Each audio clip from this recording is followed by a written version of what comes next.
नमस्कार, मैं अभिषेक राज easy way coaching में आप सभी का मैं स्वागत करता हूं। दोस्तों, national high speed rail corporation limited में भर्ती निकाली गई। काफी अच्छी भर्ती है और भारत सरकार और राज्य सरकार दोनों को मिलाकर इस जो हमारी कंपनी है जिसका नाम national highway speed rail corporation limited है बनाया गया है।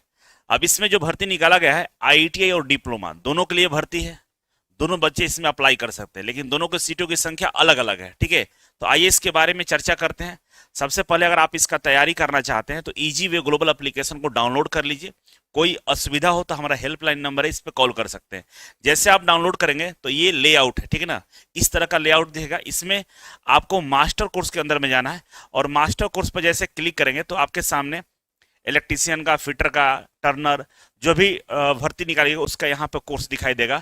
और मात्र 599 रुपए देकर आप इस मास्टर कोर्स को परचेज करके आप अपना तैयारी को इसका कंप्लीट कर सकते हैं। ठीक है, अब आते हैं कि इसमें नंबर ऑफ जो भर्ती है किस तरह से और कितना है। देखिए, ये जो national high speed rail corporation limited है वैकेंसी के बारे में नोटिस जारी किया है। ठीक है, और यहाँ पे बताया गया है कि भाई ये परमानेंट जॉब है जिसमें 35,000 से लेकर 1,10,000 तक सैलरी आपका रहेगा। ठीक है, और काफी अच्छा सैलरी पे स्केल काफी अच्छा है। ठीक है, स्टार्टिंग में 50,000 से कम आपको नहीं मिलने वाला है। ठीक है, यहाँ पे जो क्वालिफिकेशन दिया है उसके बारे में देखते हैं हम। तो पहला है ये वैकेंसी नंबर है। ठीक है ना, ध्यान रखिएगा, वैकेंसी नंबर है, ये number of name of the post है और टोटल नंबर ऑफ पोस्ट कितना है। तो पहला है टेक्नीशियन सिविल ट्रैक फिटर का और इसमें 18 सीट है। और यहाँ पे क्वालिफिकेशन जो दिया है कि अगर आपने 10वीं के बाद आईटीआई फिटर ट्रेड से किया है तो आप इसमें अप्लाई कर सकते हैं। एनसीबीटी और एससीबीटी दोनों के लिए यहाँ पर मौका दिया जा रहा है। या अगर आपने अप्रेंटिसशिप किया तो भी अप्लाई कर सकते हैं, या अगर आपने 3 साल का डिप्लोमा किया है सिविल इंजीनियरिंग से तो भी आप इसमें अप्लाई कर सकते हैं।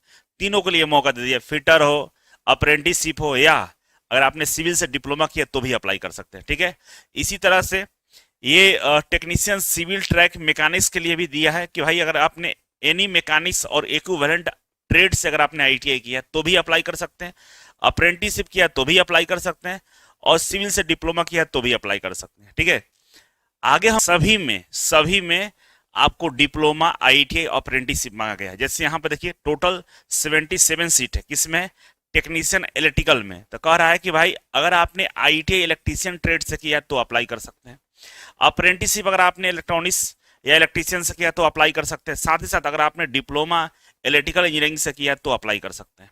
ठीक है, उसके अलावा टेक्नीशियन सिग्नल टेलीकॉम में 63 सीट है और इसमें भी बोल रहा है कि अगर आप कंप्यूटर से, कोपा से किए हैं, इलेक्ट्रिकल है, इलेक्ट्रॉनिक्स है तो अप्लाई कर सकते हैं, अप्रेंटिसशिप है तो अप्लाई कर सकते हैं, और जो बच्चे इलेक्ट्रिकल इलेक्ट्रॉनिक्स कम्युनिकेशन से डिप्लोमा किया वो भी अप्लाई कर सकता है।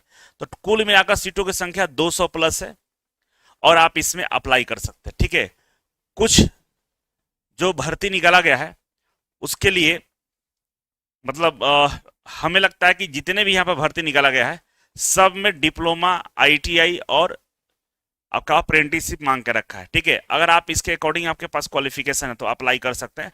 और मैंने एक टेबल दिखा दिया है कि शॉर्ट में कि आप देख सकते हैं अपने ट्रेड के अकॉर्डिंग किस में कितना भर्ती है। ठीक है ना, जैसे 63 है सिग्नल और टेलीकॉम में, 77 है इलेक्ट्रिकल में, ठीक है ना, उससे 16 है आपका सिविल ट्रैक मैकेनिक्स में, 18 है सिविल ट्रैक फिटर में।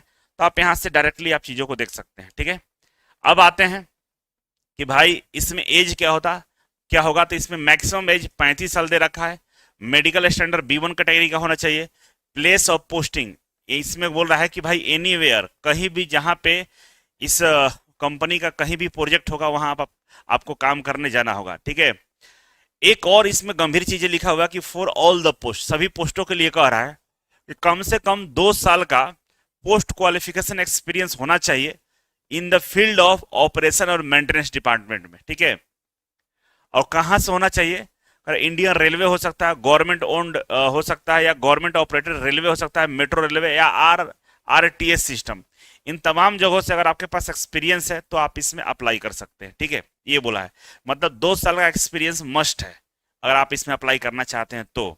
इसके अलावा फी की हम बात करें तो ईडब्ल्यूएस, जर्नल और ओबीसी, ये तीनों के लिए 400 रुपया फी आपको देना होगा।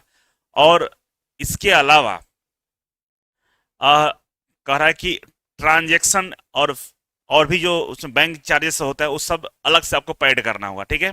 मोड ऑफ सिलेक्शन की बात करें तो सीबीटी एग्जाम होगा। सीबीटी एग्जाम में मेरिट लिस्ट बनेगा, जो बच्चा पास होगा उसका डॉक्यूमेंट वेरिफिकेशन होगा और मेडिकल एग्जामिनेशन होगा। इसके बाद आपका क्या होगा, जॉब मिल जाएगा, ठीक है। इसके अलावा डेट की बात करें तो 7 जुलाई से फॉर्म स्टार्ट है और 5 अगस्त तक ये फॉर्म भरा जाएगा। लिंक हम डिस्क्रिप्शन बॉक्स में डाल देंगे, जहां से आप इसे अप्लाई कर सकते हैं, ठीक है। और आज का एक आखिरी न्यूज ये है कि भाई अगर आपका दोस्त मित्र कोई भी हो जो आईटीआई में एडमिशन लेना चाहता है तो इजी वे कोचिंग के माध्यम से एडमिशन कराइए। कॉलेज के फी में ही कोचिंग पूरी तरह से फ्री होता है। एडमिशन के पहले दिन से सरकारी नौकरी का हम तैयारी करवाते हैं। 8,000 तक स्कॉलरशिप मिल जाता है, ठीक है। और कोचिंग ऑनलाइन और ऑफलाइन दोनों तरह से फ्री होगा, ठीक है। स्किल टेस्ट का भी सुविधा उपलब्ध है। कुछ भी नहीं होगा तो हम 25,000 रुपए में प्लेसमेंट करवा देंगे। अगर एडमिशन के लिए इंटरेस्टेड है कोई तो जो नंबर स्क्रॉल कर रहा है उस पर कॉल करके आप एडमिशन ले सकते हैं या इसके बारे में और जानकारी हासिल कर सकते हैं, ठीक है। तो आज के लिए बस इतना ही था। अगर आपको अप्लाई करना है तो 237 पदों पे आप अप्लाई कर सकते हैं।